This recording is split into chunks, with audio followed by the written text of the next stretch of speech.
आगरा में एक म्यूजियम बन रहा था, उसका नाम था मुगल म्यूजियम। मैंने कहा भी मुगल म्यूजियम आज के दिन पे, मैंने कहा इसका नाम छत्रपति शिवाजी महाराज का म्यूजियम रखो।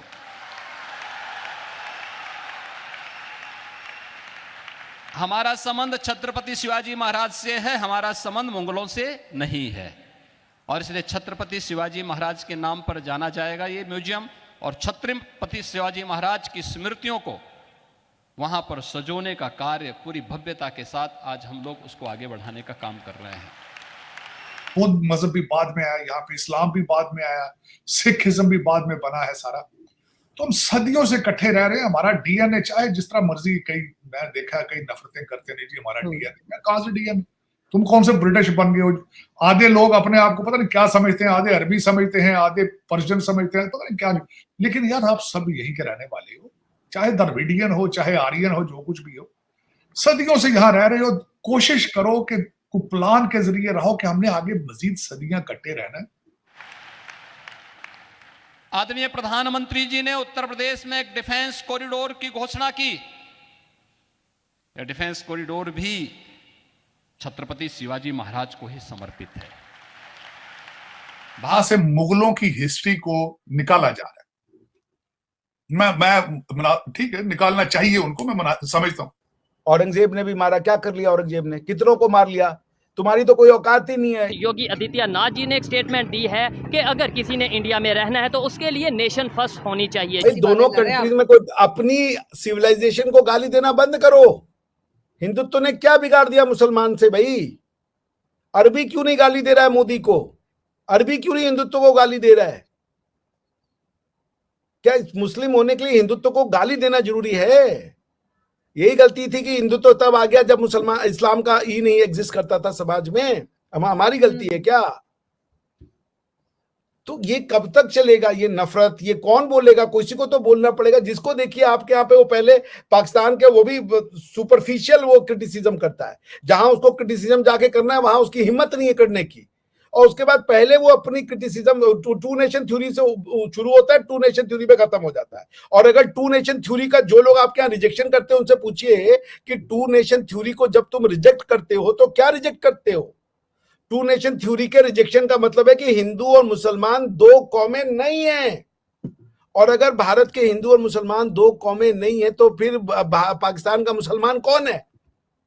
क्या भारत में मुसलमानों के आने से पहले सिर्फ वहां मुसलमान रहते थे? मुसलमानों के आने से पहले क्या रहता था वहां पे? तो हिंदू। तो इसका मतलब आप भी हिंदू हो। अगर आप टू नेशन थ्योरी को रिजेक्ट करते हो तो इसका मतलब ये होता है कि भैया आप मुसलमान, आपकी कौम जो है वो अलग नहीं है। आप मुसलमान रिलीजन से हो पर कौम आपका हिंदू है, क्योंकि हिंदू तो कौम है। हिंदू नेशन को तो दुनिया जानती है। बिल्कुल। पॉइंट ये है कि पाकिस्तान से बात कौन करे, कौन पढ़ाई? उन्होंने अगर एक चीज को थोड़ा सा ढील भी देता, टू नेशन थ्योरी जो तेरा मेरा करता है उसका तो बेसिक्स पे जाओ, कहां से है ये शुरू होता तेरा मेरा? तो क्या एनालाइज कर रहे हो, क्या किताबें लिख रहे हो मॉडर्न? जरा मुझे बताओ। हिंदुत्व को गाली तो दे रहे हो, चलो दो, बहुत लोग हिंदुत्व को गाली दे रहे हैं। सिर्फ इंडिया में, आप पाकिस्तान में नहीं दे रहे, अमेरिका में भी बैठ के हिंदुत्व के अगेंस्ट में हार्वर्ड में हो रहा है, हमारे यहाँ खुद भी गाली दे रहे हैं, मगर हिंदुत्व चल रहा है। सर किसी को आपने अपनी क्या गाली देने से, टू नेशन थ्योरी की और बाकी की? सर किसी को गाली देने से या किसी को बुरा भला कहने से वो गिर नहीं जाता है। जो लोग कर रहे होते हैं वो खुद गिर जाते हैं, ये आप भी जानते हैं। भाई मैं ये कह रहा हूँ कि आप करो आरजू जी, मैं कह रहा हूँ करो। नहीं होना चाहिए, नहीं होना पर चाहिए। नॉलेज के हिसाब से करो ना, ऑनेस्ट तो रहो।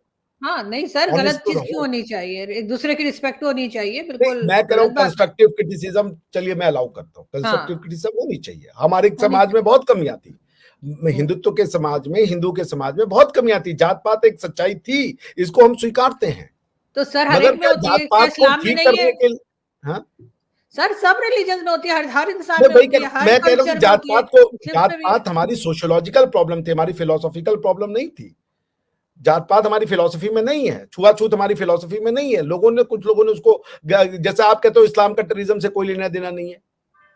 अगर तुम छुआछूत को हिंदुइज्म से मिलाते हो तो फिर आपको टेररिज्म और इस्लाम को जोड़ना पड़ेगा। आप समझ रही हैं? तो पॉइंट ये है कि ये जो स्वयं का हेट्रेड है, 26 जनवरी हम गणतंत्र दिवस बन रहे हैं, भारत तो सदियों से है, उसकी डॉक्यूमेंट्री प्रूफ है। उसको गाली देना अलग चीज है। आप कह रहे हो हमारा कल्चर, जब जो इस्लाम शुरू ही 1400 साल पहले हुआ, उसके पहले का सिविलाइजेशन क्या है तुम्हारा? और सिविलाइजेशन की एक लैंग्वेज होती है, एक उनका सोशल ऑर्डर होता है। क्या है सोशल ऑर्डर? पाकिस्तान के लोग अरेबिक लाइफस्टाइल को एक्सेप्ट करेंगे?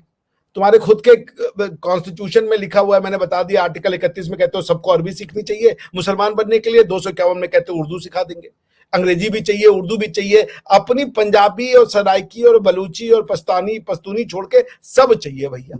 सदियों से इस एरिया में हम रहे इकट्ठे, सदियों से। ये नाम, ये इस्लाम, ये सारी चीजें तो बाद में देखें। पहले मैं अगले दिन मुझे फिर दोबारा हिस्ट्री में, आपको पता है मैं अपने इलाके इसकी हिस्ट्री खासकर टेक्सला की बहुत पढ़ रहा हूँ, मोहनजोदाड़ो की पढ़ रहा हूँ, हड़प्पा की पढ़ रहा हूँ। तो हिंदुइज्म, आर्यन और उसके बाद ये सारे मैं जब हिस्ट्री पढ़ रहा हूँ तो देखें बौद्ध मजहब भी बाद में आया, यहाँ पे इस्लाम भी बाद में आया, सिखिज्म भी बाद में बना है सारा। तो हम सदियों से इकट्ठे रह रहे हैं। हमारा डीएनए चाहे जिस तरह मर्जी, कई मैं देखा कई नफरतें करते, नहीं जी हमारा डीएनए, कहां से डीएनए? तुम कौन से ब्रिटिश बन गए हो? आधे लोग अपने आप को पता नहीं क्या समझते हैं, आधे अरबी समझते हैं, आधे पर्शियन समझते हैं, पता नहीं क्या। लेकिन यार आप सब यहीं के रहने वाले हो, चाहे द्रविडियन हो, चाहे आर्यन हो, जो कुछ भी हो, सदियों से यहाँ रह रहे हो।